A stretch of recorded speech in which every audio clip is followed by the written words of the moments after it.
Hello friends, in today's video, I'm gonna be walking through how to fix Instagram unable to load image from gallery problem.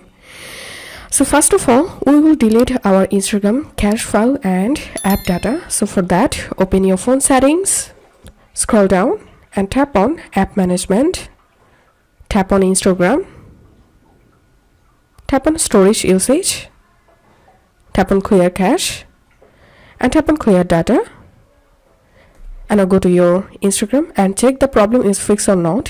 And the second method is to fix this problem.